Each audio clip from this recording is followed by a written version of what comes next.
Happy Tuesday. Happy Tuesday, that's right. It is Tuesday. It's hard for me to even know what day it is anymore, but happy Tuesday you guys to are, you too. Huh? Happy Tuesday to you too. And to you out there, you guys are probably wondering what the heck is going on. We are not your typical guitar sages. That's true. We are different guitar sages. And Eric. Where is Eric? I don't know where Eric is. Where did Eric go?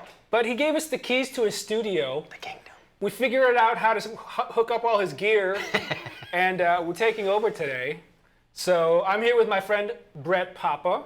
I'm RJ Ronquillo, if no one knows who I am. There's probably people here that are like, who the heck are these guys? I do YouTube.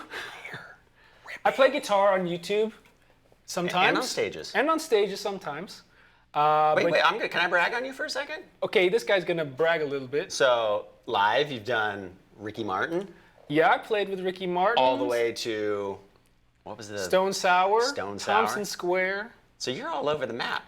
Yeah, a little bit. So you're diversified. Diversified. Kind of like my portfolio. Exactly. Exactly. And this is Brett Papa, who I don't know is who that guy is. A wonderful guitar player as well as a educator. Thanks, man. Gituber. Gituber, that's right. Is that what we're calling edutainer. Edutainer. I'm just making up words as we go. Freestyling, that's good. Yeah. I like it. And we're going to do some stuff. We're going to talk about stuff today. We're going to answer your questions. All right. Check that out. Let's go to the chat real quick. Okay. Who's here? Lots of people, apparently. Gary Schmitz, hello. Hey, Gary. Merle Abril made it. My buddy Bam, who's always in my live streams. Nice. I do a Saturday morning live stream, and I see a lot of familiar faces here. Sweet. Someone's still drunk. Who? Oh, my knees hurt. My knees hurt. He's still on my drunk. live chats too. Sweet. Gary Schultz, good morning. Or what is this, afternoon? Yeah, where are we? Good midday. Good midday. Brunch. Happy brunch. Brunch 30. Painkiller. Ryan Castle, you rock. You rock. Over there. Sorry. This way. So There's so the many chat's cameras. I over feel like here. I'm in NASA or something. I Like know, we're like. there's so many screens. Yeah, exactly. If you guys have any questions, you can always send it to us in the form of a super chat, Ooh. which is that $sign. Show The guys RJ running the money. cameras didn't bring their lunch today. That's right. It buys them a good lunch. Yeah. Subway. Subway. Or you could tag YourGuitarSage in your comment by hitting the @ symbol. Is there a name for that? I don't know. It's not the ampersand. It's Crooked A? I don't know. yeah, the A with the circle @ symbol. All inclusive A? Yeah. YourGuitarSage, and then it'll highlight, and we'll be able to see your. Play Iron Your Maiden? thing. I would love to play Iron Maiden. We were just talking about metal. See? There you go, for free. Nice. For free. But you can also, if you have questions, put a bunch of question marks on it, and we'll try to answer them. Sweet. Where's Marty? Chris Crawford is asking, where's Marty? He is probably in San Diego, Yeah. chilling out with the beautiful weather. There's no humidity there. He's huh? yeah, right. He's probably on his way to a studio as we speak. That's right. He's going to work. Steve, Nashville has been a whirlwind. I love Nashville, but the transition has been a story of its own. Yeah. But I do like it. Yeah, you're finally. Studio becoming a got resident. done literally. I started unpacking to put stuff in my studio last night at midnight. Oh my God. It's been 4.5 months. My finger finally is working a little bit Oh better. yeah, that's right. Yeah, You don't and have your so- slide I anymore. Speaking of which, Speaking of which, we're talking. I guess I'll have to announce that my slide guitar course, how to play slide guitar, is pretty much done. And what I'm working on is I have to get all the marketing and logistics stuff in place for you guys, mainly because I want to get it rolled out correctly. I want to let you guys know exactly when it's coming out, and if you're interested in being the first to sign up, I want to give you guys a special deal and everything. So I'm putting all those things into place. It's my first time ever doing it's what you guys do awesome. with the I've courses. I've seen some clips. It's really done well. And let me you. ask you. So, level-wise, where are we at? It's actually for the complete beginner. Come on, so I Yeah. can do it because I'm horrible at slide. Well, originally I was just gonna do, teaching what I know, but then I figured, let's Start slow. Let's what you teach know. the beginners. And really the course is about if you're a totally complete beginner, have never put a slide on your finger or played slide guitar, it's for you guys. I go over everything from how to choose a slide, the differences between a slide, how to set up your guitar. Right, because you all- want action a little bit higher. Yeah. Is that the deal? Yeah, usually the best way to do it is to have your strings a little bit higher off Okay. of your fretboard So you as don't get the compared. noise or whatever? Yeah, it's a little Okay. bit easier. Yeah. It's definitely doable on a standard guitar, but you have to really work on your technique with that. Do you do the finger or do you pick or what's your I know like there's my right trucks. hand? Yeah. I use my finger. Okay.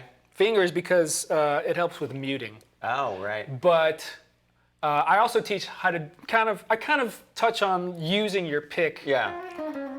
But That's a slide riff right there. yeah, that's a slide riff. You can do it both ways. Right. But then I teach everything from like special scales that I use, special Okay. patterns that I use. Tunings? Tunings, we only go through one tuning. We're doing open E tuning. That's kind of like the standard, right? you Okay. know, get your feet wet with slide. Yeah, Right. exactly. Yeah. And then I teach you a song at the end. No way. Yeah. Like the you made up? Well, it's kind of loosely based on a classic song. Loose. Loosely. Loosely based. It's loosely based on a classic song. So I will have more info on that as well. But it's pretty much done. It's So, ready for you Rhythm guys. slide too?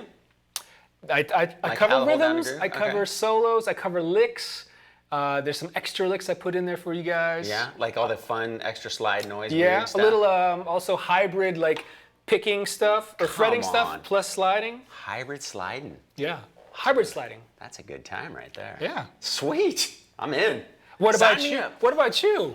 You got something special to share? I do. So next week, I don't just make my own products. I produce other products for other people. So I got one from Tim Pierce coming out next week, which is So good. What is he teaching? Okay, so we started doing, we'd done a rhythm course, and then we have a one that we did called Making the Song, which is like a big overview, and that was the one we did like years ago when I first hooked up with Tim. Mm-hmm. Then we decided to do more of just a strict rhythm course, which he goes over, you know, everything from rock rhythm to R&B to all that stuff, how you get the sounds, the whole 9 yards. And then this next one, I was like, well, let's do something with lead. And so we started doing one, and we started off with R&B, which Tim, if you guys haven't heard Tim do R&B, he's amazing at R&B. But then I brought up a chord progression that was more like rock. Yeah. Just ripped the cover off the ball, everything. and I'm like, when I first was searching for Tim, I saw him play a little bit, you know, of that kind of style, and I'm like, that is amazing. And everyone around town, I would always ask, like, who's your favorite players? And he was always top of the list. And so we between that and people kept commenting on the Runaway video that he did. Oh, and yeah, because he plays a guitar solo in that Bon Jovi song, Runaway, or plays the guitar in that song. And so I'm like, dude, we just need to do like a rock solo lead course. So it's like blues, kind of modern country kind of stuff. The blues is Johnny Winter, because he's been playing on, Edgar Winter's been having him do rhythm tracks for a Johnny Winter thing coming out. Oh, wow. And so we did that. He's done, he does something just like Runaway. So it's like full-blown rock. I think it's like 5 hours long. He takes like all of his amps and goes through all the whole gear thing, and it's gonna be epic. That, and then Corey Congelia, who you know as well. We have a course coming out that should be out in about 3 weeks, and that's like just to kind of get if you already can play a little bit, but you're wanting to get your feet wet and get into blues and be a little bit more sophisticated, learn some different chord voicings, arpeggios, all that kind of stuff.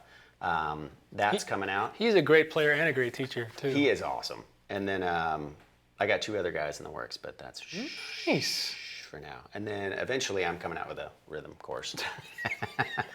Man, you're busy. I gotta keep up with you guys. I need an editor. If there's any editors out there that need a job, let me know.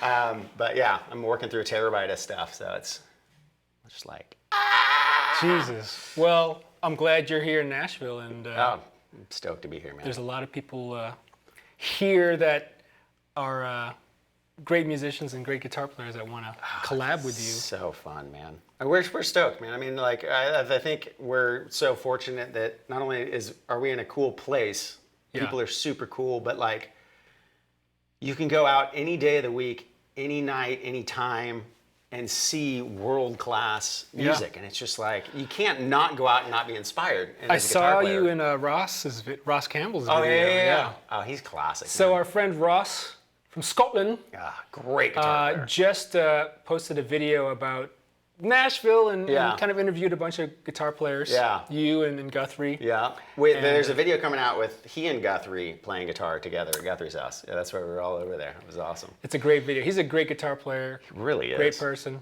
I like his video look too. It's like a nice, cool, sharp. Yeah. Cinematic. Yeah. The young kids are doing. They're getting good. Rhett too, man, that guy.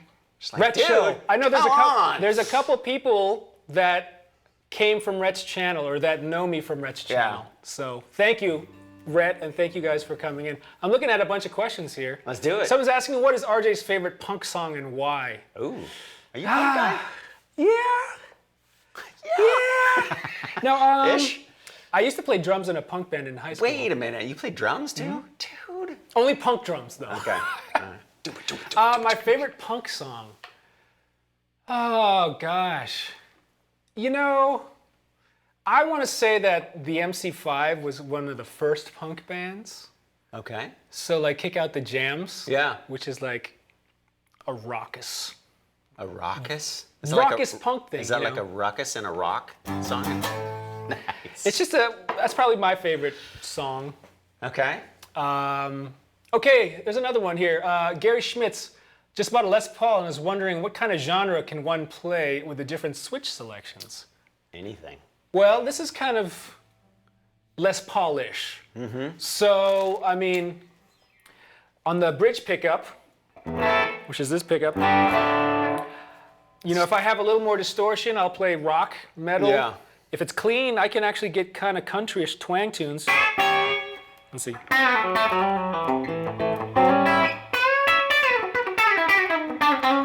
Yeah, and the play on the volume on Les Pauls is usually really good. It's kind of dependent on what kind of pickups you Yeah. have, but you know, they are hotter than a typical single coil like a Telecaster or Strat, so you do have to maybe roll down a little bit on the volume. Yeah. But like in the middle position, when you have the two pickups, I like to do funky stuff like.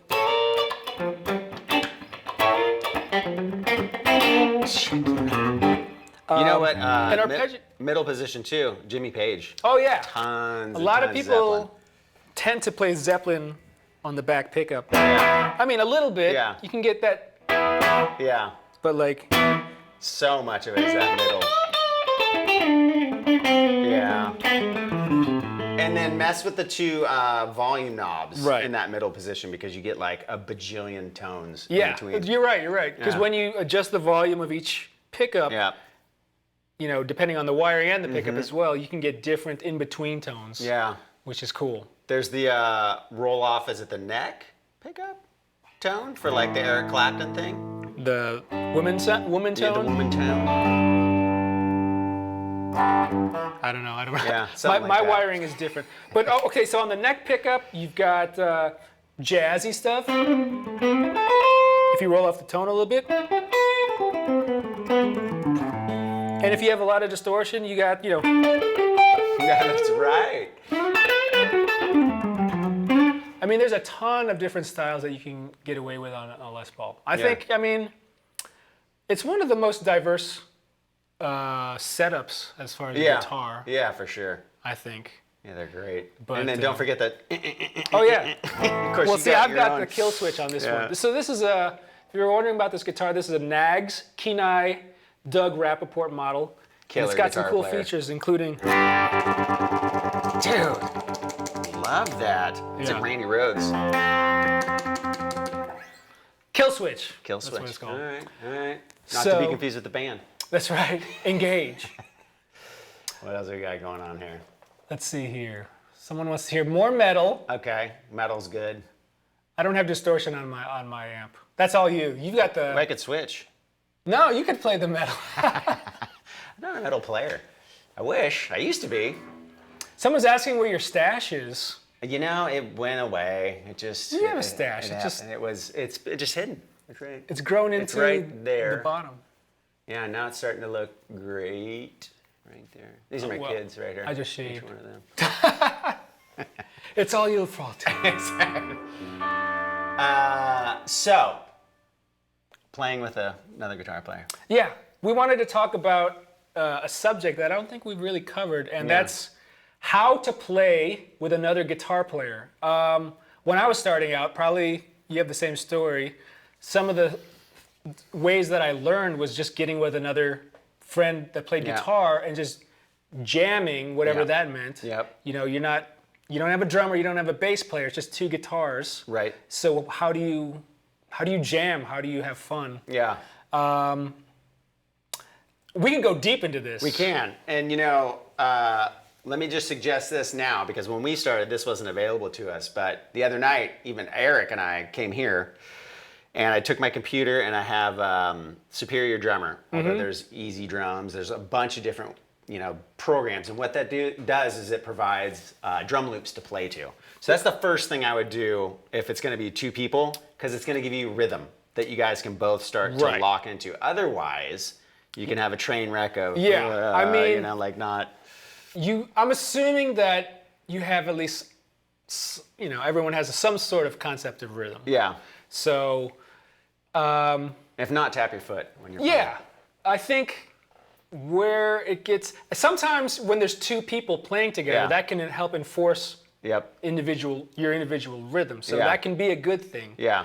The way I look at it, when you're jamming with another guitar player, if you're new to playing guitar or whatever, the first thing I think you should remember is that it's not a competition. Right. You're playing with another person and you're creating music. Yeah. So you have to have the mindset like, okay, I'm not going to try to play louder than the other person. I'm not going to try to shred to impress the other person. you have to constantly listen to the other person. Right, listening's huge. Yeah, even when I'm soloing Yeah. and you're playing the chords, I'm Yeah. still listening Yeah. to what you're doing, which is very hard to do because I got to listen to what I'm Right, doing and right. listening to what you're doing. Yeah. But that's kind of part of creating music. Yeah. So like tip number one, I would say is kick your ego to the side. Right. And it's all about creating music. It's all about It's like synergy too. Like Yeah. the two, it's now you're a combined unit yeah, to and that's enhance an overall thing. and that should carry over if you ever want to start a band. Yeah. That same idea should carry over when you're playing with 3 people or 4 people. Right. You have to constantly listen to the other players. You can't be in your own little world like not they're Instagram just anymore. they're just a jam track for me to play over and solo over. Well, that's one of the reasons I suggest in the beginning too, playing to a jam track, because it teaches you both to listen to the drums, which Yeah. is huge. You got to start like lining up with those kicks and snares or hi-hats and paying attention to what's going on rhythmically. And oftentimes, I'll go in and there's so many loops that you can go in and just press something different, and then like completely different tunes just come flying out because Sure. suddenly it's a new beat, it's a new feel. And you'd be shocked. I mean, even if you have a basic chord knowledge, but if you can strum and you can, single note pick a little bit, maybe do some double stops, you'd be shocked how much stuff can come out. And then with a program like Superior Drummer or Easy Drums, there's different packs, so you can do different genres and styles. Yeah. In It's fact, when amazing. I make my backing tracks for my demo videos, I'll just find a drum loop and then come up with a riff Yeah. according to that drum loop. So the drums actually are the catalyst of me creating a song. What do you use? I use Easy Drummer. Yeah, it's amazing. And I've bought so many of their packages, like Yeah. different drum sets that Yeah. come with the different loops. They're so good. I think I don't have like 2 of them Yeah. or something. But Well, and not only that is it's when there's a beat, like 2 guitar players, like in the beginning, I was doing more of a picked rhythm. So maybe, if you pick something with a simple like kind of hi-hat going in the background, that can help with the guy who's, doing his picked line. Right, It's almost like a arpeggiating. metronome, right? To break up the time. Yeah. And then maybe let's just play something. Yeah. And then I'll play that picked part I was doing, and then you kind of come up with a different thing. And then we'll break down, maybe how to play off of each other. kind So of we're thing. just gonna play rhythm with each Yeah, other. We're not yeah. gonna solo or whatever.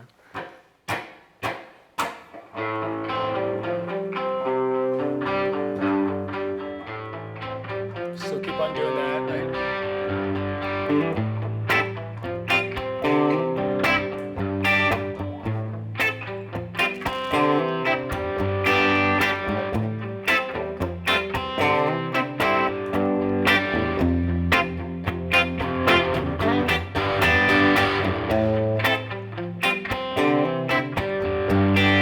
Okay, so that's cool. So that sounded like on some of it, everybody gets used to just Yeah. playing on the downs, and that kind of sounds like you're adding some up. Yeah, so that just came out, but Yeah. usually I'll try to think like a drummer. Yeah. So I started kind of thinking like a drummer, and then I started thinking of Rolling Stones. Right. But like when I did this, when you were arpeggiating, I did, which I was thinking like kick drum, Yeah. snare drum. So Yeah, like, right. Yeah. so the beat would be like boom, clack, boom, boom, clack, Yep. boom. So a lot of times when I'm playing rhythm without a drummer, Mm-hmm. and it's just 2 harmony instruments like 2 guitars or something, I'll try to play the role of a drummer Okay. by doing a lot of backbeat kind of What's rhythmic backbeat? playing. So backbeat, I think of backbeat playing as like, the snare on the 2 and 4, like kick on 1, Yep. snare on 2 and 4. So like 1, 2, 3, 4, 1, 2, 3. Okay. Like if you can It's like hear those the, ands. Yeah. 1 and 2 and. If you can hear the drums, Yeah. Right. So let me play the thing, and you just mute the chords, so Yeah. so you can hear it. Gotcha. 2, 3.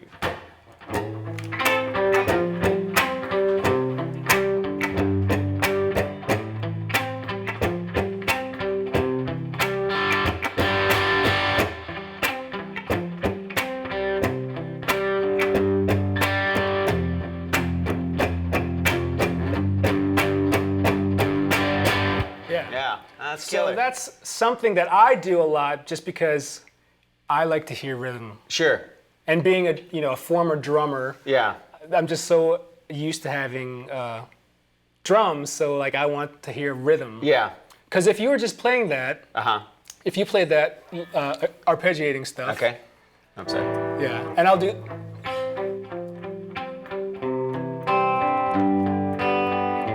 If I did the same thing, Right. it's kind of floaty, right? It Yeah. sounds fine, Yeah. but it's just a floaty thing. Yeah. Right.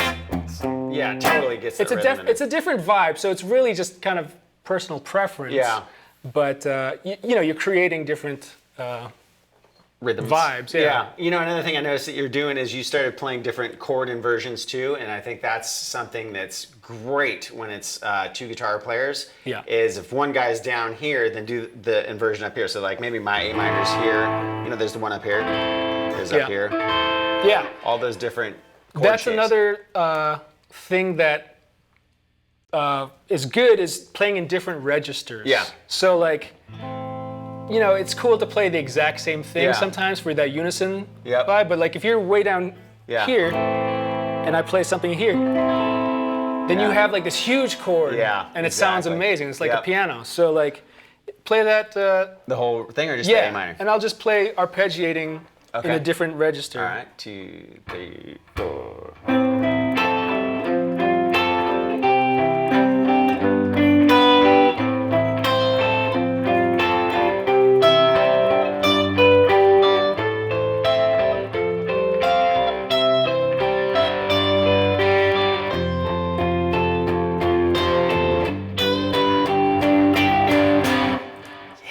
It's cool, right? Yeah, and here's another thing to think about. You don't have to play every string all the time. So Yeah. if a guy is playing those kind of chords, maybe the other guy is only hitting 2 strings or whatever. You're trying to fill out the sound, and it also depends on the band format, right? If there's Sure. a keyboard player or any of that kind of, you got to remember everyone has a space. Exactly. And if everyone's playing too much, sonic information, then it just sounds like a big mess. Yeah, and it should be known that like the lower the note is, the lower the register, the muddier it gets. So when Yeah. there's 2 people on the same note, it Yeah. just sounds flubby. So if you hit an 8, like it's just the same thing. It doesn't Yeah. sound, as opposed to, Yeah. yeah. Yeah, I love So there's like an EQ thing happening when you're hitting like really low notes. Yeah. And it doesn't really make sense for so many people to play the same bass note. Sure, because there's a bass player. Yeah. Yeah. That's One what his bass job player. is. That's what his job is. Okay, so let's do this too. So if we're jamming together, let's use that same chord progression and then throw in some different kind of styles. So you did the high arpeggios. So Yeah. let's give them a couple of shapes, of those higher chords that Okay. you're doing, just in case they don't know. So if I'm So- playing an A minor, Yeah. where are some other spots you can do an A minor? So you're the caged master. This is part Eric of the too. Eric's a Yeah. cage guy too. So Okay. which comes from Led the Zeppelin. full bar chord. Yeah. Exactly. I like that little atonal action. So Holsworth. you're playing. Yeah. What shape is that in the cage? Cowboy chord. Oh, that's the A. A shape. minor. Yeah. Okay, so then this would be an E shape. E shape, A minor, but I'm only hitting strings 4, 3, Right. 2, and 1, because you're hitting the low A. Yep. So it doesn't make sense for me to hit the same thing. I could, Yeah. but I choose not to. Well, and what's cool is in my A, the E's the high note, but in your A, the A is. Yeah. So it's like stacking chords on top of Exactly. each other. I'm taking. So your top three notes Yeah. are in my chord, but Yeah. I'm adding something higher. Yep. So we are kind of doubling Yeah. on that. But then I could go higher and hit this, which would be a D shape. Yeah, it would be the D shape. It looks kind of funky. Pretend Yeah. that that's your open string, but D minor shape. Yeah, Yep. yeah. Oh, that's another inversion, but yeah. Okay, so And that's one of the things I say when it comes to the cage system, and people trying to learn the cage system. Learn the E, the A, and the D shapes of every chord that you're playing in the progression. If you can do just that, right, and then take it one step further and learn how to see those inside maybe your pentatonic shapes, it's going to open up your fretboard like nothing you've ever done. So like, for instance, what RJ just showed you, the A minor, here, here, right, here. Oh, right, so you had Right, so you got the A shape, E shape, and D shape. Yeah. And if you did that with the F chord, which is next, you got the E shape, right? So think of the E shape, right? And then the There's D the shape D would be shape. here. And then the A shape would be here. Yep. But you hear everybody talk about target notes, and it's not just for soloing, right? This really works with rhythm playing too, because if you can see those shapes over your fretboard, if RJ is coming down holding down bar chords, then I know where all those chords are up here to play too, just like he was doing. So if I'm show him up in this area up here, right, and then go to F, yeah, and C, and then G. Exactly, right? And so you can see by knowing just that alone, it's going to take playing with another guitar player to a completely different place, because then you can each be creative, right? One guy can do the arpeggio, and then RJ can, do passing chord tones, like the little things in between the chords, like as I'm playing. Sure. Like let's just show them some like double stop kind of stuff, right? If we're playing together, so we'll do the same thing. 2, 3, 4.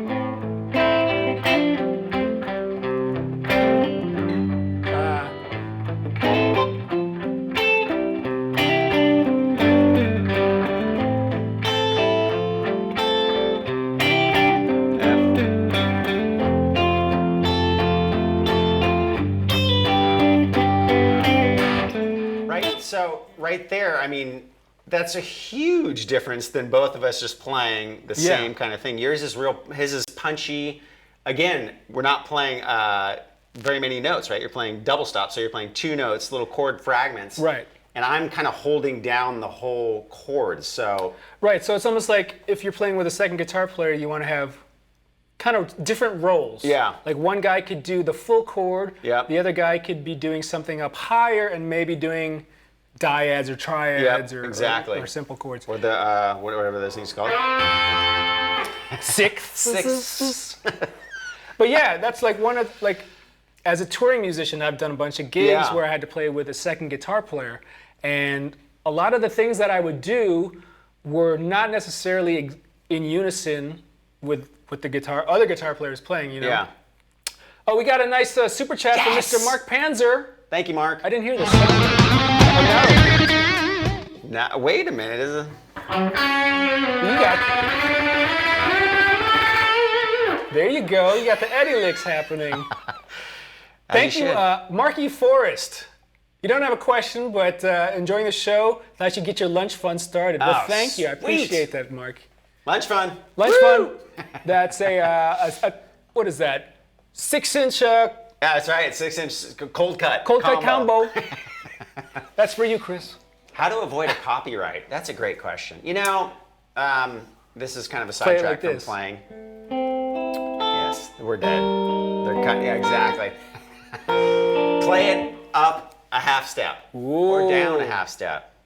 And then, I wouldn't worry so much about copyright stuff. I forget the section on YouTube, but there is actually a place that you can go to see if the song that you're covering has any copyright restrictions. I can tell you right off the bat, Guns N' Roses, you'll get tagged almost every time.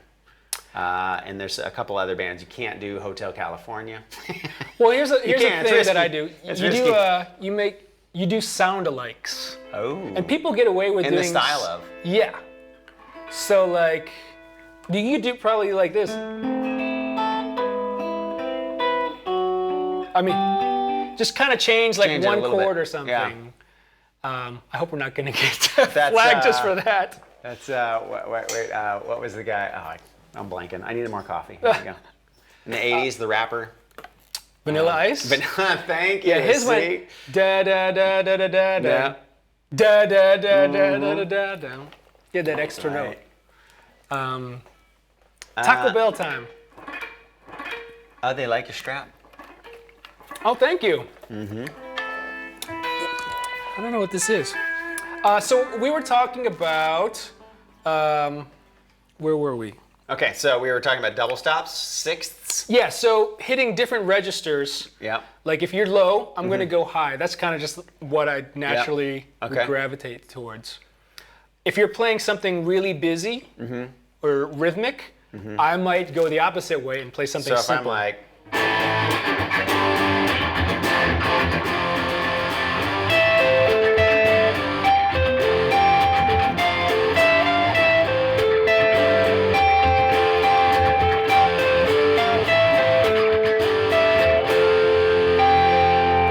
Yeah, kind of like not subdivide as much as you Yeah. and Let it keep ring. it simple. Yeah, Yeah. because you want to like have a nice combination Yeah. of different harmonies, different rhythmic things. yeah. You know what I like about that approach too is, I don't know about you guys out there if you play in bands, but I love playing in bands with keyboard players. Mm-hmm. But that's almost like creating a pad, like a keyboard guy Yes. doing a slow chord, and it really, I mean, it seems simple, but in the grand scheme of things, often the simplest things make the song sound biggest. Yeah. Right, rather than like, oh, there's just too much Exactly. happening. And it's all kind of dependent on genre, obviously. Like if you're playing metal, Yeah. then it's a different story. Sometimes you do want to play the Yeah. unison with two guitars or because it or sounds whatever. huge. So, but this is just a general kind of general tips with playing with another guitar player. Yeah, There's no right or wrong. that's true. Free bird. That's right, Jack. I Free saw a bird. question. Someone had a question, or someone had something about the C shape in their pinky. I can't remember. If you like chime this? in, hopefully I'll see it. Let's see The here. C shape in their pinky. Yeah, I just caught it in the chat. C shape's a tough one because it's like the. Oh yeah. So I think a lot of people they combine the C and the D shape together, so you get the. yeah. It's like when I'm playing the C shape, Yeah, I don't even use the pinky really. I'll just do that. yeah. Most people don't. It's like the G shape too. No one's gonna Yeah. use that unless you're doing that. Yeah, exactly. You want to cop the Stones Yeah. vibe. But Neck pickup. that's right. But yeah, when you're doing these chords, remember you don't have to play the full chord Yeah. necessarily. That's so one when of we're the things talking that, about like Kenny and those guys would say too, the session guys out here, they very small fragments of chords. yeah, I mean it's good to know them as Yeah. a whole, but like realistically when I'm playing, I'll hit like maybe three notes at a time Yeah. or something. Yeah, because again, as a bass player, holding down the low chord. Exactly. Yeah. Hopefully. Hopefully. Bass players. All right. Let's see.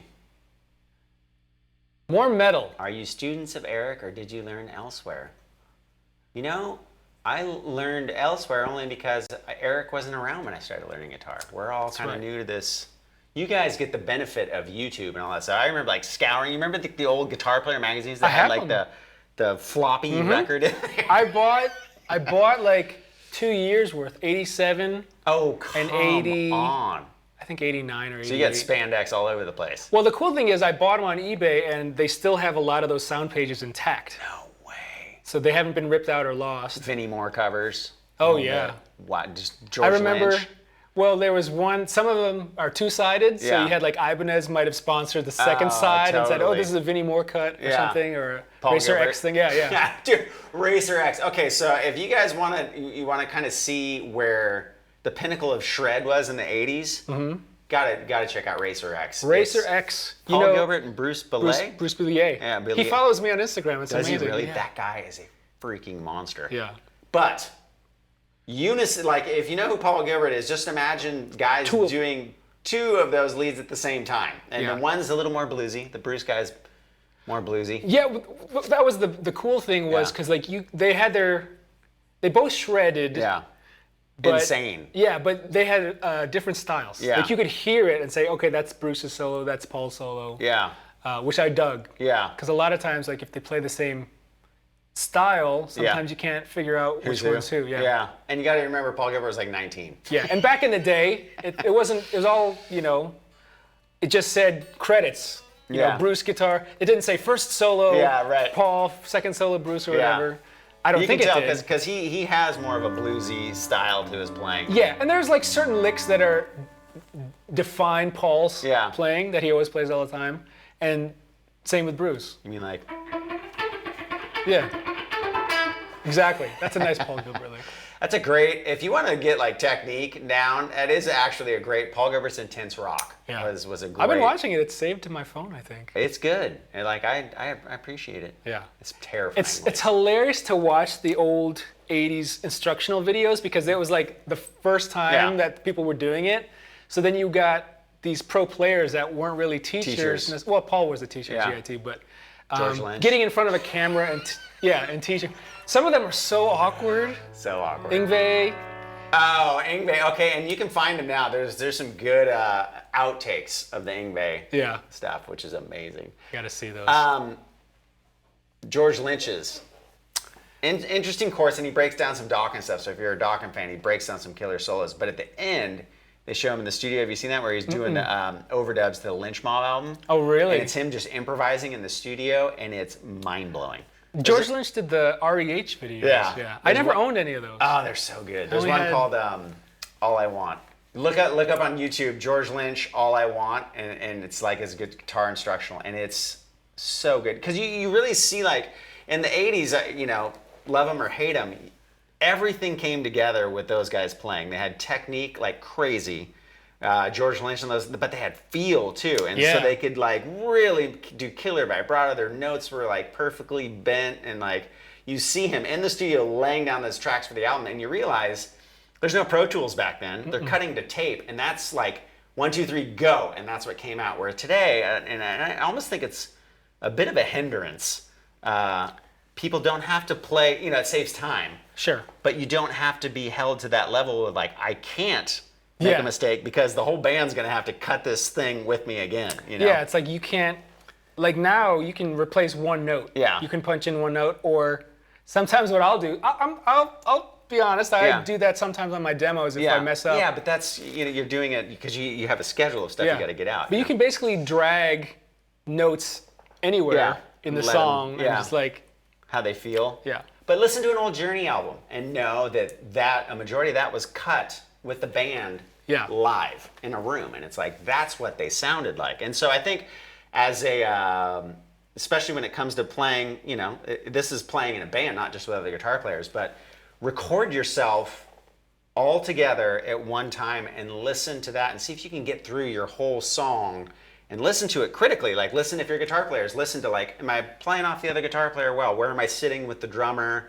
All that stuff. I think recording yourself is such a big, that's one of the great things. I think it's a blessing and a curse. It's really good because it's never been easier to record and get jam tracks and do your own kind of thing and really have an outside perspective. Because I don't know about you, but like I sometimes when I'm playing something, I'm like, God, that didn't feel right, but you go back and you hear it and you're like, oh, it actually was good, or the other way, like, oh man, that was so good, and you go back and listen and it's like, no, it really wasn't. I do that every day when I do videos. That was a great solo. Let's move Take this two. here. So anyways, I know that's a little off topic, but it really does help. And if you don't have two guitar players, that's when what you were doing, like you can lay down a part like the arpeggiated part I was doing, and then go back and practice more of that kind of stuff that RJ was doing. Is there what other kind of, let's think of a new kind of a sound and you can show them what to do. What were we doing? You can just come up with something. So like here's something that I'll do too. Okay. Depending on the song or depending on the vibe, sometimes I'll just play the role of a bass player and I'll Ooh. play a bass line. So like if you play a blues, play like a blues shuffle, Like, give me an E idea. or something.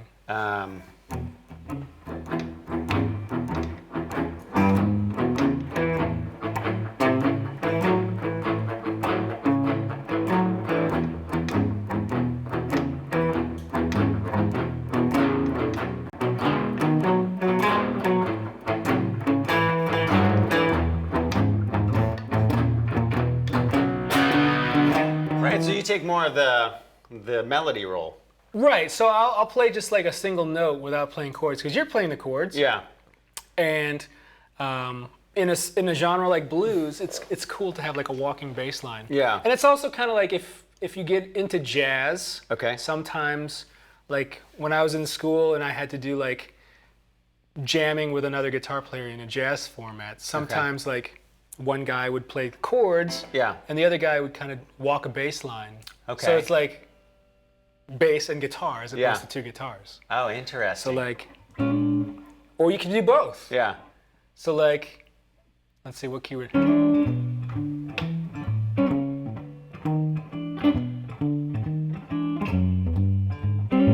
Nice. Okay, let me ask you a question, because since that's a cool style, where's a good place to start learning how to do that? The walking bass Yeah. line. So you kind of have to learn two different instruments. Okay. So you need to learn how to walk a bass line. Okay, so what does that mean? So if we're in a blues format, so you Okay. have, let's say, keep it simple, 1-4-5. Okay. So typical bass lines for a blues, like a shuffle, is like, So you're basically playing the arpeggio of the chord. yeah. I mean, this is 1, root, 3rd, 5th, 6th, root. Is a Okay. typical, I mean, you hear that in Yeah. 50s rock. Sure. Yeah. So Good you can space do, echo going. yeah, you're basically playing the triad. Uh-huh. Simple. Okay, so then this next step is, are you manipulating by like sliding into a note? Because I see like you're doing some chromatic passing stuff, passing tones. In the bass line? Yeah. Yeah, so then if you want to make it jazzier, Okay. you can start doing different bass lines.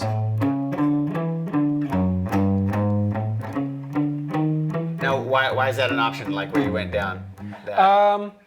Because I wanted that chromatic to get so you're back to the walking one. to- Yeah. Hey, okay. I mean, you could do that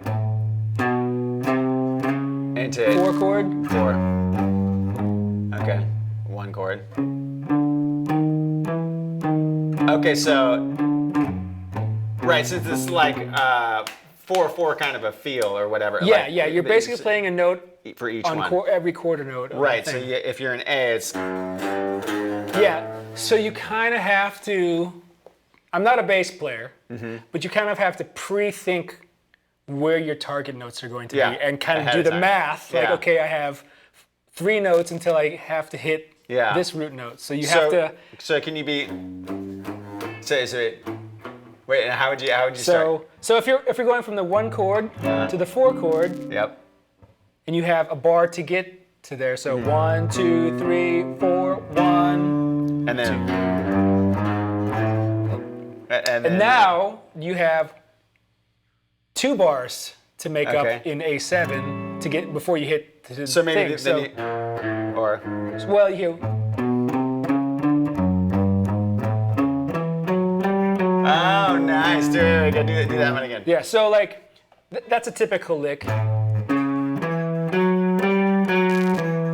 Okay, so that's.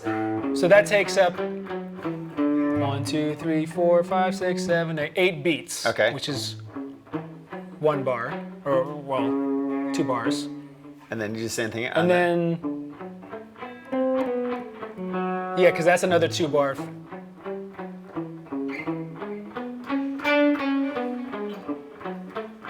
Exactly.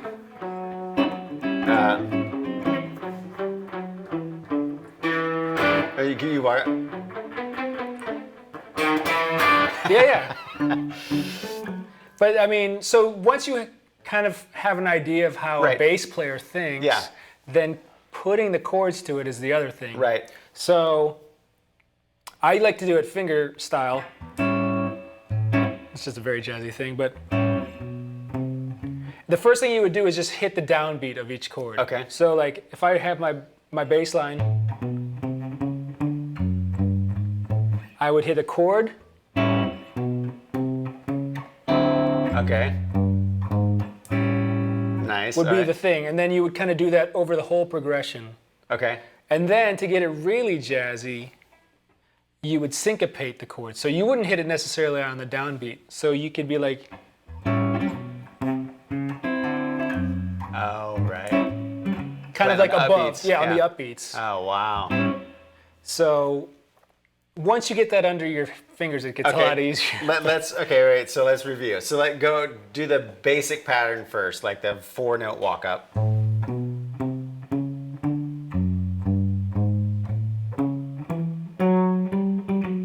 Okay, so wait, do it slow though. Yeah. So we have, Okay, so you're going, so this E, the E string, Yeah. and then walking up on the A from 2, 3, 4, 5 to get the D, yep. and then back up to here. Yeah, then I'm going what? 2, 3, 4, 5. Okay. And then this is where we have the 2 bars to make up. So, and then Okay. the cool thing about So that that's- lick, So that's 5, 5, 4, 7, 4, 5, back down. 4. And then here, the cool thing is that's a leading tone back to the 4 chord. Yeah. And then here, you could do the same thing here, Okay. but then I like to keep it on the lower notes. Yeah. So I'll basically do this down here. Oh, nice. Oh, right, because the octave. Yeah.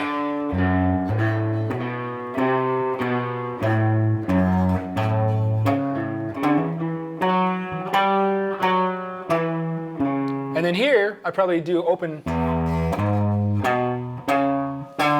Oh, See, it's like you're creating a map. Yeah. And when everything falls into place, then it's like, that's so cool. So then I would be like, let's see if I can get a cleaner sound. 9 chords or 7 Yeah. chords.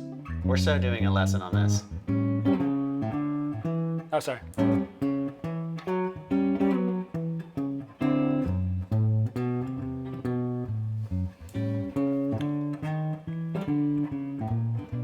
Oh, nice. So Whatever, it can dude. go crazy. It can go crazy. Yeah, but yeah. like that way, if you're playing with another guitar player, you're basically like the bass and guitar player. Yeah. Or a piano player would do the same Yep. thing. But that's just really for in a jazzy. But that's a cool thing for somebody else to play over. Right. You I mean, know? you could kind of use that same concept over a pop tune. So what was that A minor thing that we were doing? A minor, F, C. What was G. the rhythm that?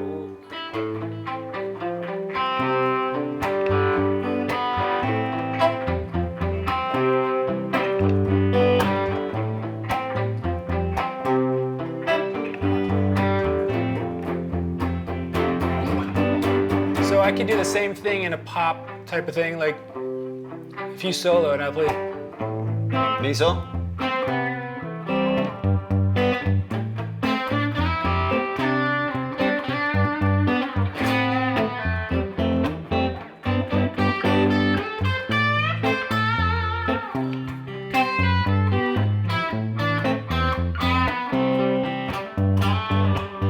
I mean, yeah. So I was kind of trying to think like, be the bass player and the guitar player. Right. Like sometimes it works in different. No, that's genres. cool, especially if you're like coffee shop gig too. Yeah, like an acoustic guitar, Yeah. I'll do that all the time. Like if Yeah. I'm playing with another, like a singer-songwriter or Yep. something. Yeah, they can kind of do strummy Yeah, stuff. if they're strumming, then I'll try to do something like Back to drums. bass. Yeah, Yeah. exactly. Yeah. So the full rhythm section. Exactly. And I've done that. I've So had sophisticated. like drums on my feet, and I've seen it at your house. That thing's amazing. I think I did. Yeah, that's right. Yeah. I think I did something even where I had like an octave pedal to make the guitar sound. Well, see, that's cool because you can do like if you have like a line 6 or something, you can do a loop. Yeah. I see a lot of people doing that on the fly now, which is crazy. At one point I had a guitar that I replaced the low E and the A string with bass strings. Oh, come on. Yeah, and I tuned it like Guitar a bass. harp. Yeah. No. So like there's a guitar player named Charlie Hunter. Okay. That plays, I think it's an 8-string guitar, but Yeah. he's got Crazy. what is it? Three bass strings, and then 5 guitar strings. Yeah. So he can walk bass lines that sound like bass. Yeah. And then play the chords. How do you set And that up? solo. Yeah. He's amazing. He's one of my favorite guitar players, but he's kind of the master of basically playing bass and guitar at the same time. So I'm faking it. We get some. What do we got going on? Let's see here. Wrong note and slide to. Yeah, that's jazz, basically. With the martini. Yeah. If you have any questions about gear as well, we talk about everything. Gear master here. Well, Okay, wait. So now that we're on the gear topic, and I don't want to pigeonhole you in any corners, so if you pigeonhole. feel away. bad about it. Overdrives. Okay. Your 3 desert island overdrives. And why? Oh God. So, as a whole, Okay. Ibanez Distortion. And what's the company that makes because Distortion's like almost impossible to find. So what's that So company? the company that I bought from is Karma Amplification. That one sounds good. Yeah. Yeah. I also have word that there's another company building a clone. Which the I third don't know if I power can guy say. too has one too. Oh, right? really? Yeah, I think he does. Oh wow. Okay, so Distortion. And why? It's different than a Tube Screamer a Yeah, little bit. yeah. It's got I could say Tube Screamer, but I'm gonna go not Tube Yeah. Screamer stuff. Maybe Yeah. stuff that's been influenced by Tube Screamers. Yeah. But that one, and then the Mythos Herculean His stuff's V2 is great. just like Not only that, such a cool dude. yeah. Okay, Zach, he's here in Nashville. And it's called what? Herculean. Okay, now what's that by? I don't know how to explain it. It's kind of, I don't know what the circuit it's kind of based on. It's just a really good overdrive that it's tight. It's all the frequencies that I want to hear are there. Yeah. And I can tweak it. There's clarity, there's like a bass knob and a clarity thing, and I can tweak it easily to get the sound I want. So is that more of that kind of that Klon vibe or? Not really. No? I want to say it might be like a blues breaker thing or something. interesting. I don't know what Blues breakers what are it is. good. I'd have to Google like. Okay. But that's a great overdrive.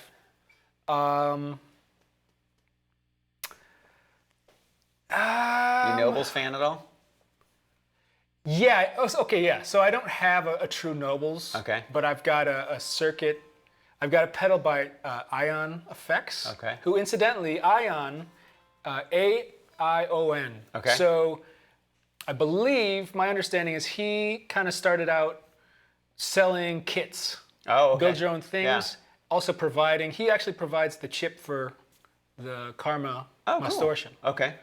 So he's got a bunch of clones of basically everything. Yeah.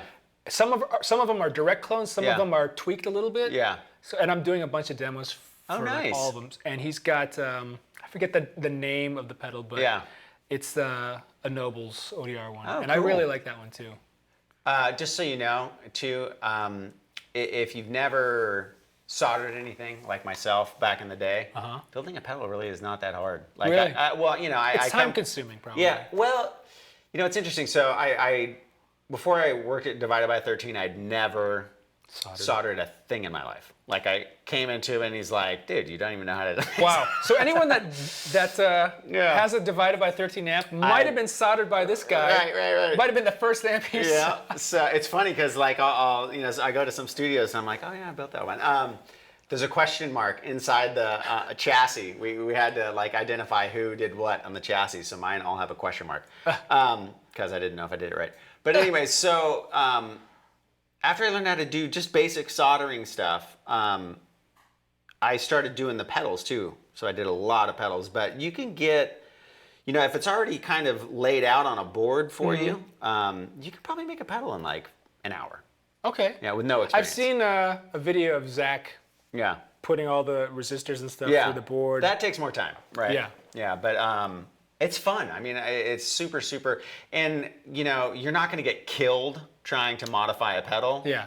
Amps, that's a whole different. How many times have you gotten? I haven't. Luckily, and when I was at Divided by 13, Fred, because he had that happen to him like once or twice, was like nobody ever did the tubing or any of the electric parts. So there was 3 of us. So one of the guys, Scott, who's still there, he makes the boards, puts everything on the board, and then I took the bare chassis and put all the parts on the chassis, the transformer, the tube sockets, all that stuff, and then screwed it all in, and then I plopped the board in, and then I'm the one that actually wired up the whole amp, and then Fred would do the actual testing of the amp and making sure that it was like the stress test. But that being said, the pedal stuff, it's a great start, and if you want to learn how to start tweaking, start there, because like I said, you can't get killed. With an amp, you literally can get killed because it'll hold on to a charge, and if you don't discharge it. Discharge it. You can get yourself, and it's DC. Yeah. It's not that like nice 20-volt socket. It's like kill you dead socket. Yeah. So you gotta. Fred, I remember Fred was telling the story. He used to do it on live in Balboa Island, and he used to do it in his kitchen. I think is when I first met him. Oh wow. And he was by himself, and it happened. I think he said it's happened to him twice. And he literally walked outside because he's like, I didn't know if I was going to be alive, and if I died, I wanted somebody to find me rather than being dead in my kitchen. Wow. But that'll wake you up in the morning. Oh my gosh, I can't even imagine. Dang. Anyways, okay, so Someone is saying OCD in the TS-808. Those are good ones. Great. Full tone, full drive 2. Oh yeah. And then the full drive 2 version 2, the new one he came out with. Really hands down one of my favorite pedals ever. Like it's funny because I came full circle. That was my first boutique pedal. Sure. He was like the only guy, so I had like I had the OCD, I had the 70s fuzz, and the old blue full drives. I had the 70. I think I had the 69. Yeah, which is great too. 70 is more like Band of Gypsies. Yeah. Kind of, but it doesn't play with wahs. Yeah. Anyways, great all around pedal. Yeah. That's like that was one that I remember everyone was buying up. Yeah. Like in the 90s and the early 2000s, and I never got that. I'll have to lend you mine. It's so good. It's like, especially with my favorites with like a Marshall type circuit. But man, because it just sounds so natural, and it's like a Tube Screamer, but it has better mid. Like I don't. There's something about Tube Screamer mids I don't like. There's something about also Tube Screamer TS9s in particular, like when you use them with humbuckers or something, or something with hotter pickups, it doesn't sound right. Yeah. It can't handle it. Yeah. So they're kind of finicky. Yeah, it's great for blues kind of thing. Yeah, it's great in front of an overdriven amp. Yeah. For that tighten it up a little bit. But I was thinking about it on the other day. I saw something on a message board, like someone was asking, if my amp has distortion, why do I need a distortion pedal? Because it's the best. Well, I was thinking about it. I'm like, well, Steve Vai, his rig used to be a whatever amp he was using, but then he would get a Boss DS1 and put it in front, and I'm like, Satch too. Yeah, so it tightens up the distortion on an amp. So if you have a great play the song. Yes, Thank you, Paul Anstall, for that donation. What do you think of the Boss RC3 loop station? Anything better that you would recommend? Do you have a looper? I've had that pedal 3 times and never used it. You bought it 3 times? Bought it 3 times, and I never even turned it on. That being said, I have seen my buddy Marty Schwartz used to use one all the time. Yeah. And it's amazing what it can do. I'm actually looking for a looper. Yeah.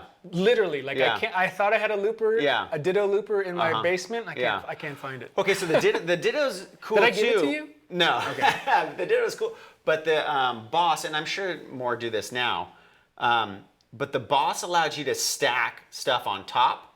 Was that the 2-pedal one with the red? No, I think it's just the panel? little red guy. Okay. And then it stores 99 loops, Yeah. and it has a USB so you can download them. And then I think it had, if I'm not mistaken, the drums in it too, maybe. Ooh. Yeah. Because I had a Boss one Yeah. that had the 2 pedals. Yep. It wasn't the red panel one. I think it was white with whatever. Uh-huh. And I might still have it, but I never figured out how to use it. It was too complex for me. The manual's like this thick. They're huge. Yeah. And then Ford will always bring over his Trio. That thing is That's Digitech. like oh, okay. Oh yeah. I played with that pedal because it has drums and bass genres, so you can play like a chord progression and it'll turn it into like jazz, No way. pop. It's insane. Go Ford Thurston, a ripping guitar player. He's been on both of our channels, but go and watch his Instagram feed and you'll hear it. There's like whenever he's jamming to a band. It's the this little- Digitech Trio. Okay. It's amazing. It's super good. have to But buy the that Boss one. is good too. Maybe I'll buy some. Maybe I'll buy one today. Yeah. Oh, they're so good. We'll go to Carter after that. Yeah, right? And go have Ford show us how to do it.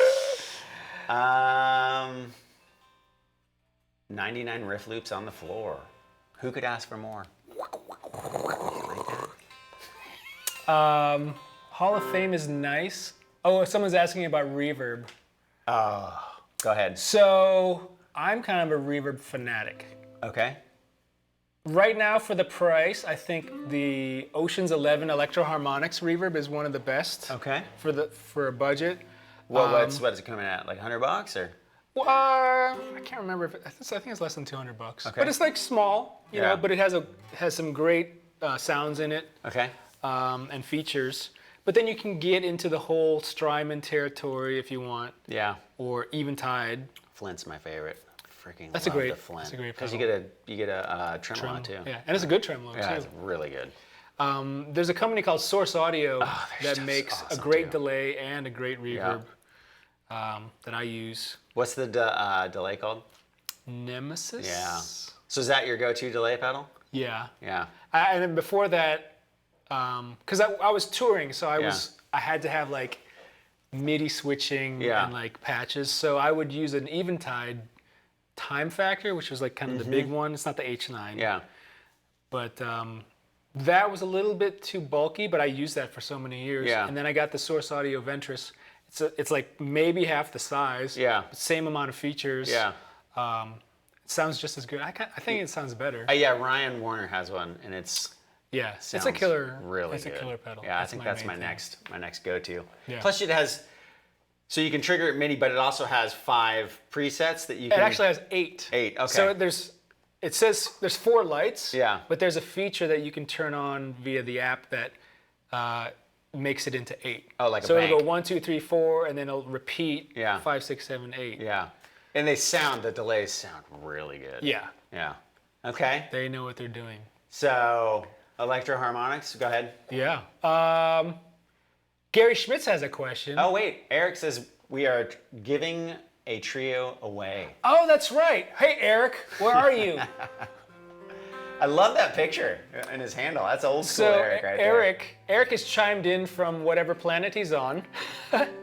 From the Rob Scallion pedal board. Yeah, so he got, if you haven't watched Rob Scallion's channel or Sweetwater's channel, there was that big Guinness Book of World Records, Oh, nice.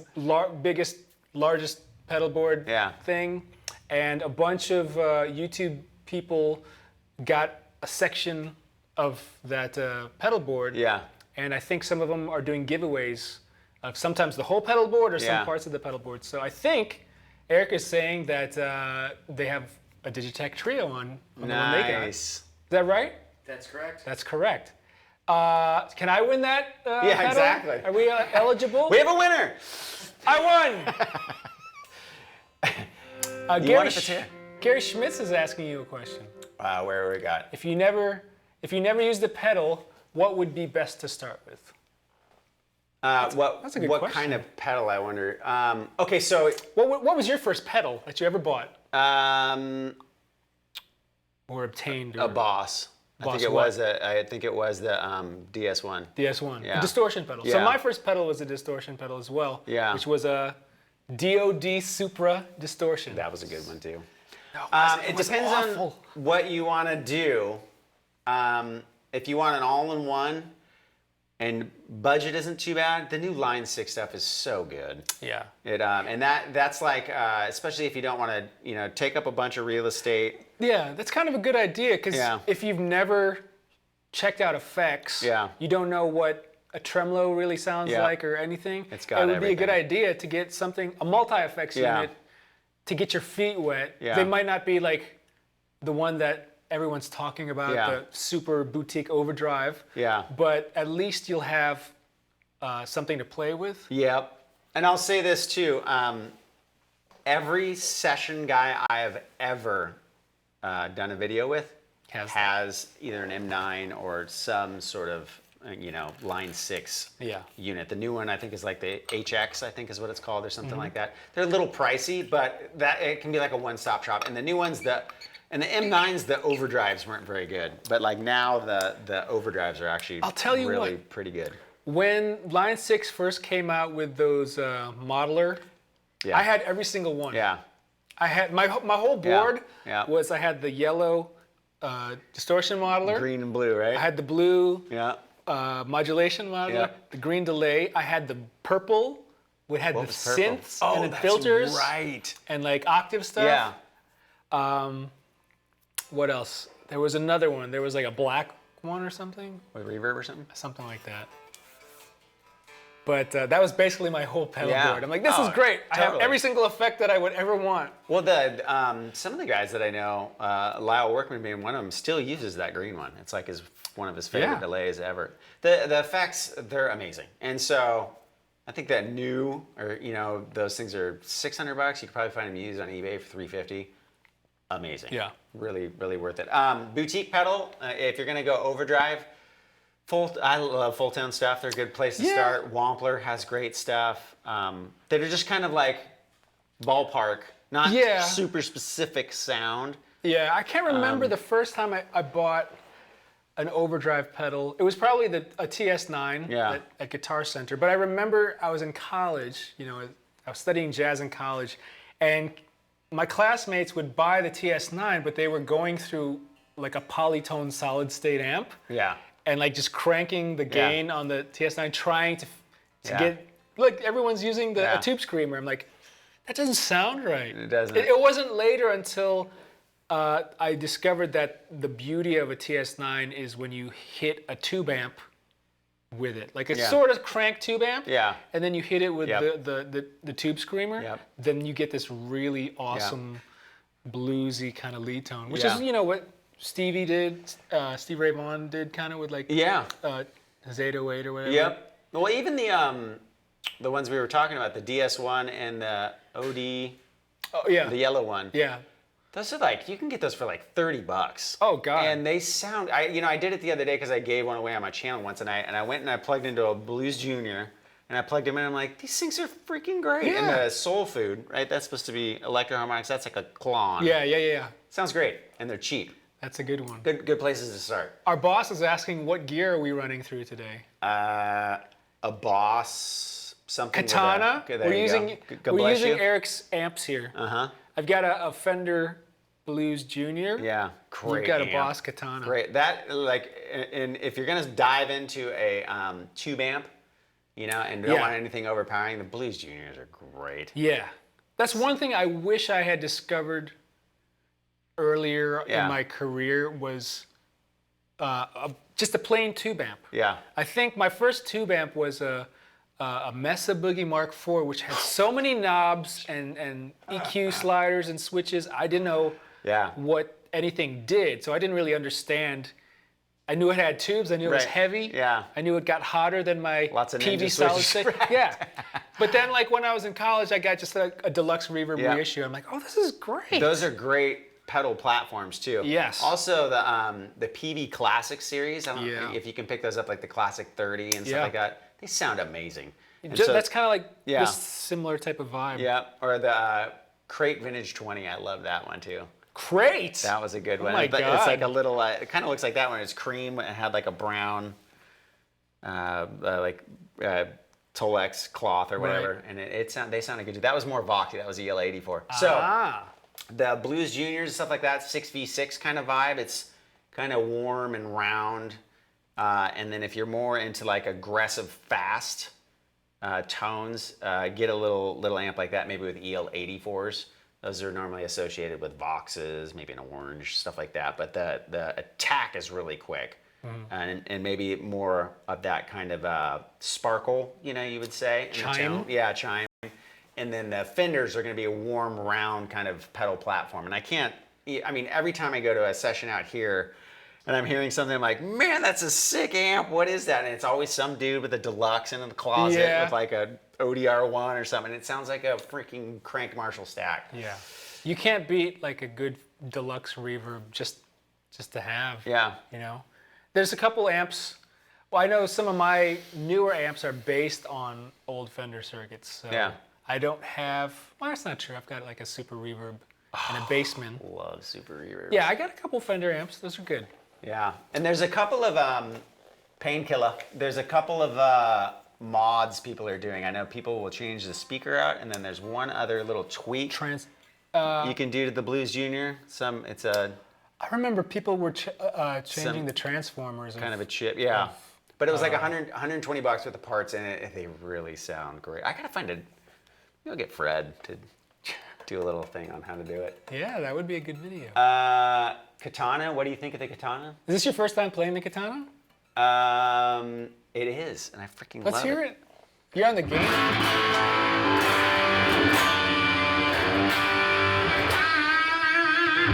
It's got And you got delay and reverb.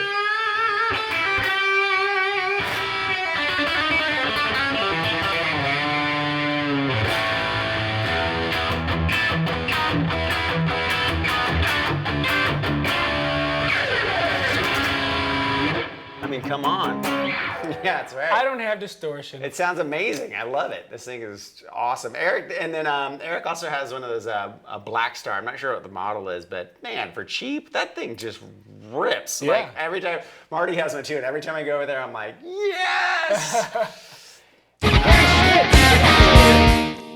Oh, nice. Thank you so much. I love that one. You know what you guys are missing?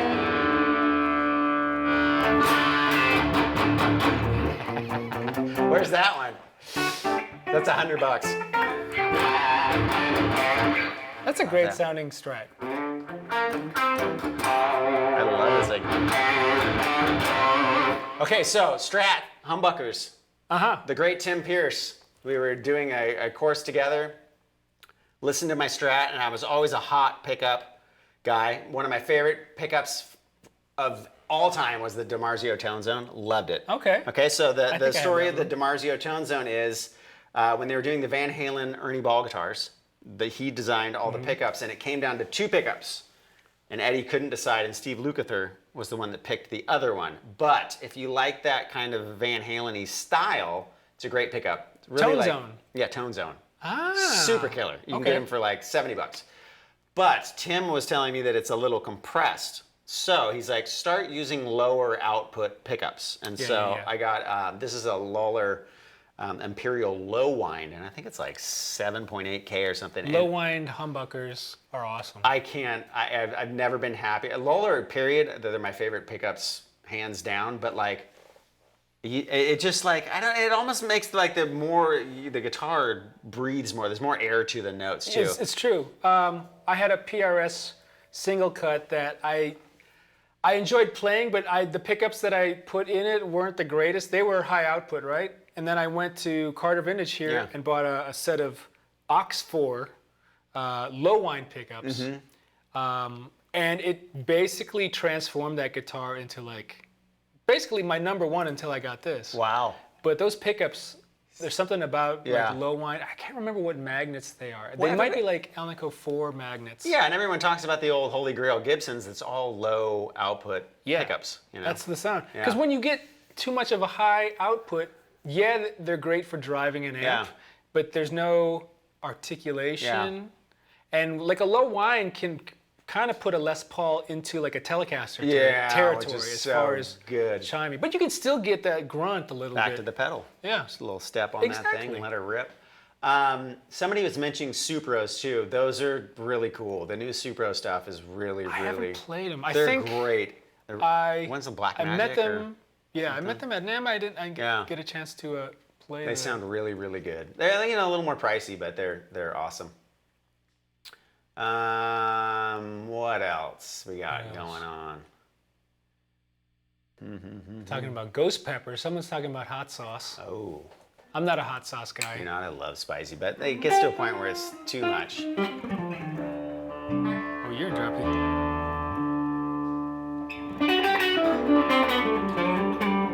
What's your favorite drop D song? Let's see.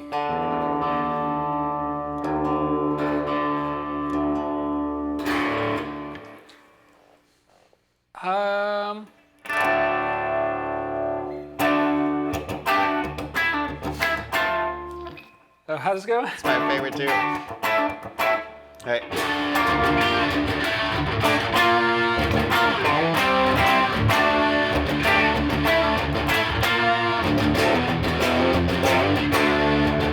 Wait. I know you really. Wait. 80s chord. That's so Eddie. Wow, he's the drop D master. Wait, how's it?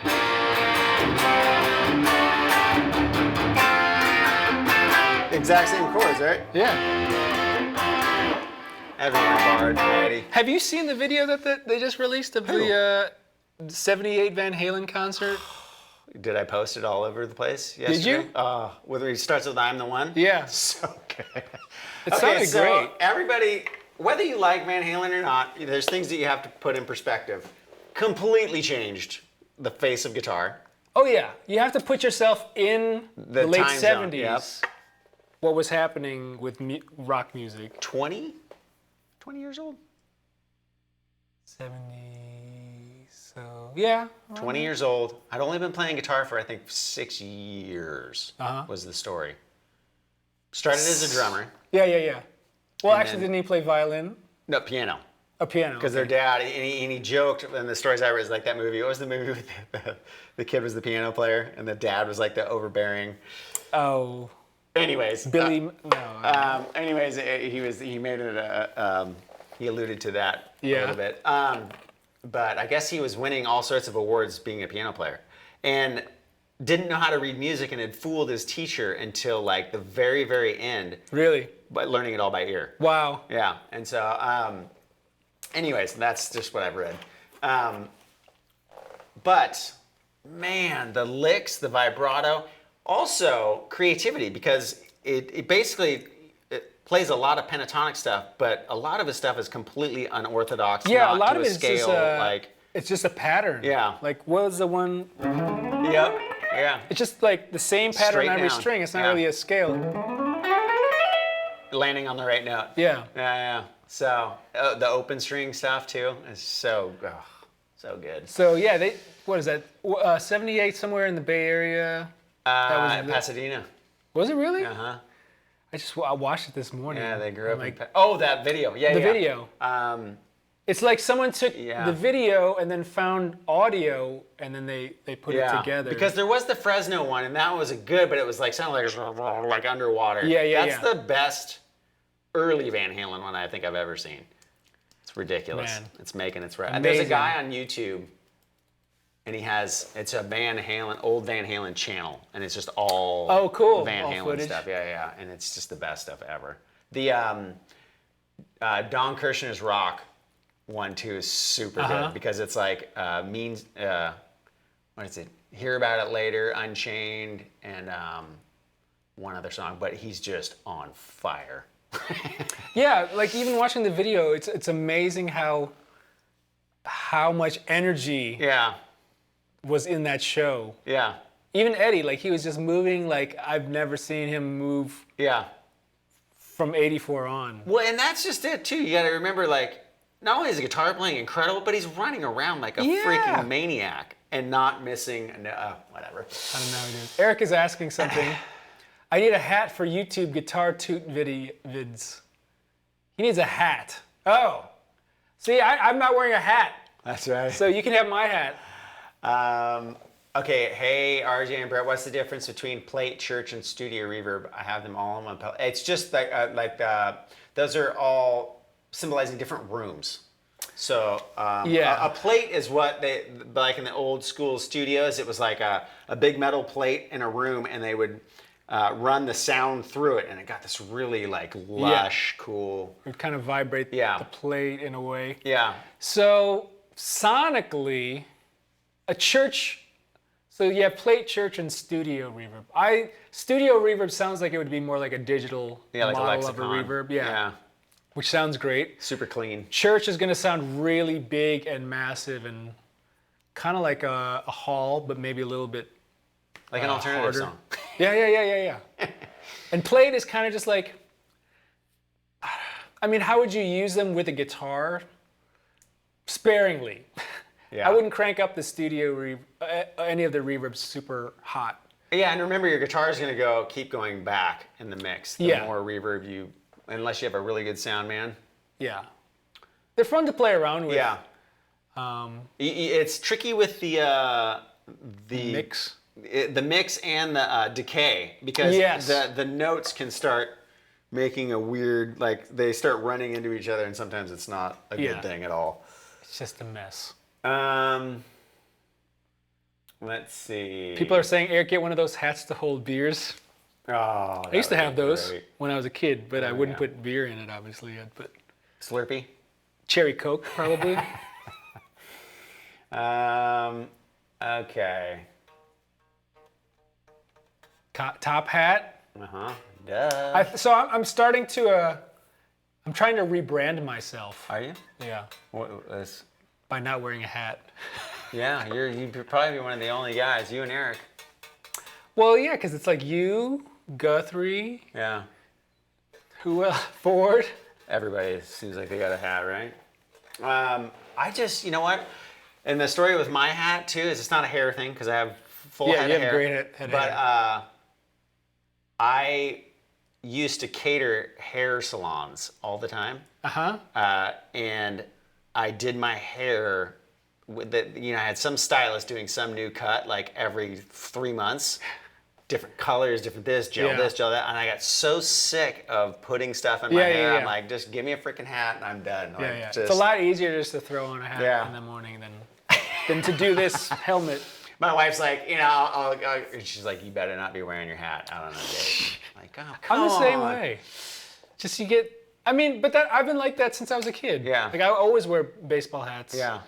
Or some kind of headwear just because I'm too lazy to well, when they came out with the hair. cut, like I think you used to have one too, where it's super short on the sides and long on the top. Yeah. And pull it back. I was like, there's my cut. Yeah. All I gotta do is just like, whoop.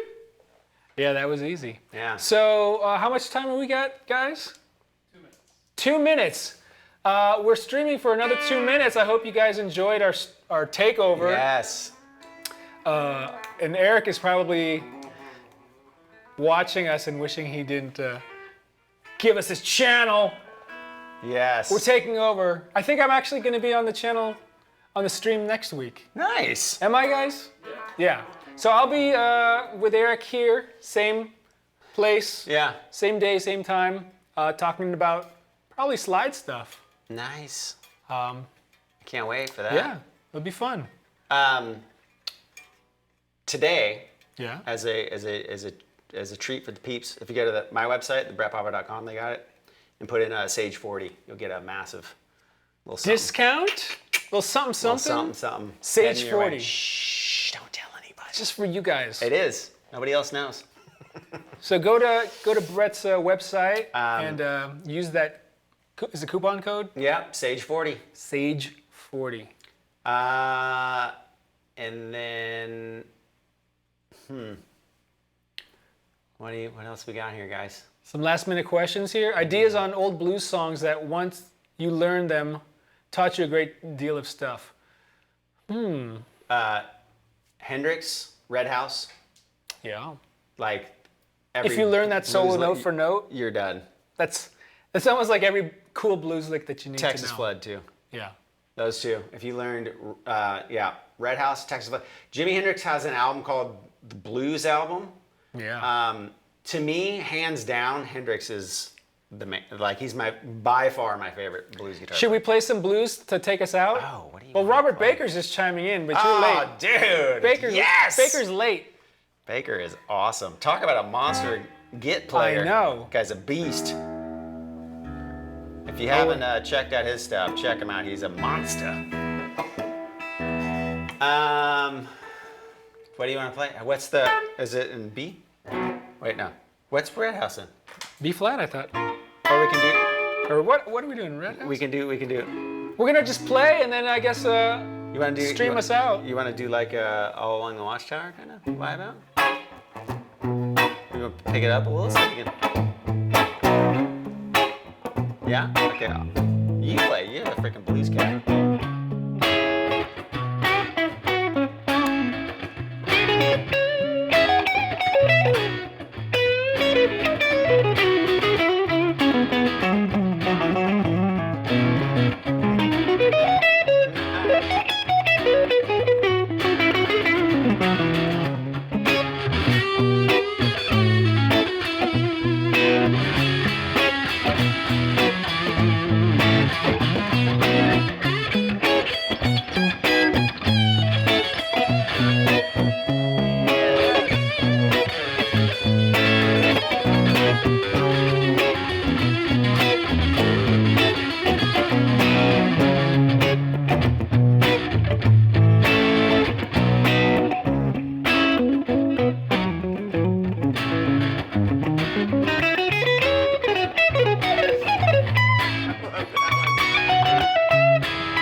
We're out of here. Thank you, Eric, for letting us take over. Bye-bye.